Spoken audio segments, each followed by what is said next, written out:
विश्व पर्यावरण दिवस के शुभ अवसर पर फिरे पावा जाए कर्मसूची के तहत जामुरिया थाना की ओर से थाना के सभागार में खोए हुए 109 मोबाइल फोन को बरामद कर उनके मालिकों को सौंपा गया। इन्हें प्राप्त करने वाले सभी लोगों में एक खुशी का माहौल बना हुआ है। साइबर सेल के माध्यम से 13,84,397 रुपए के ठगी किए गए उन रुपयों को जामुरिया साइबर सेल ने उन्हें बरामद कर उनके मालिक को चेक प्रदान किया गया। यह चेक उन्हें मिलने पर यह प्राप्त करने वाले सभी लोगों ने जामुरिया थाना को धन्यवाद ज्ञापन किया। वहीं इस दौरान थाना के प्रांगण में विश्व पर्यावरण दिवस के शुभ अवसर पर पौधे लगाए गए। इस मौके पर डीसी सेंट्रल ध्रुवो दास, एसीपी सेंट्रल विमान कुमार मिर्धा, सीआई सुशांत चटर्जी, जामुरिया थाना प्रभारी सोमेंद्र नाथ ठाकुर, श्रीपुर फारी इंचार्ज महराज अंसारी, चुरुलिया फारी इंचार्ज सुशोभन बैनर्जी, केंदा फारी इंचार्ज लक्ष्मी नारायण देव, ट्रैफिक ओसी सुबीर सेन के अलावा जामुरिया थाना पुलिस के सभी अधिकारीगण उपस्थित थे। मोबाइल प्राय 109টা তাদের রেসপেক্টিভ ওনার আছে, তাদের ফিরিয়ে দেওয়া হলো। ওসি জামুরিয়া আমি এক বছর ট্রেনিংয়ের মধ্যে এটা 3বার পেলাম।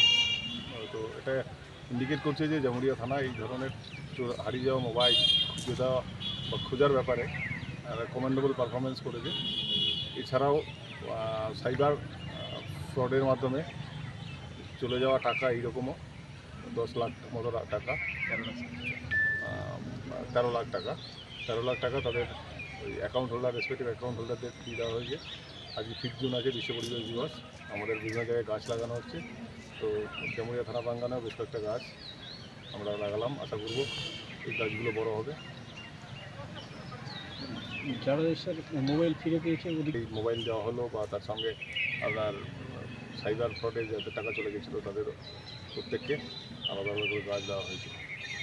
তারা বিশ্ব পরিবেশকে সামনে রেখেই বার্তা দিতে যাই যে আমাদের পরিবেশের ভারসাম্য ঠিকঠাক থাকুক। তার জন্য আমরা জানি প্রত্যেকে যে আপনার গাছ একটা ইম্পর্টেন্ট রোল প্লে করে, এবং সেই কথা মাথায় রেখেই আমরা আজকে এই প্রোগ্রামের মাধ্যমে গাছ দিলাম। এবং এছাড়াও আমরা প্রায় আগামী আপনার 1 মাস ধরে বিভিন্ন জায়গায় আমরা গাছ লাগাবো, এবং আমরা আপনাদের মাধ্যমে জামুরিয়ার তথা আসানসোলের সমস্ত অধিবাসীদের আমরা জানাতে চাই আপনারাও গাছের ব্যাপারে সচেতন হন। আপনাদের সুযোগ থাকলে গাছ লাগান, এবং যে গাছগুলো আছে সেগুলো যেন অযথা নষ্ট না হয়, কেউ যেন কেটে আমাদের এই বনসম্পদ নষ্ট করতে না পারে, সেটা দেখুন। তাহলে আমাদের जामुरिया से दिलीप साहब की रिपोर्ट, पीवीटीवी न्यूज़।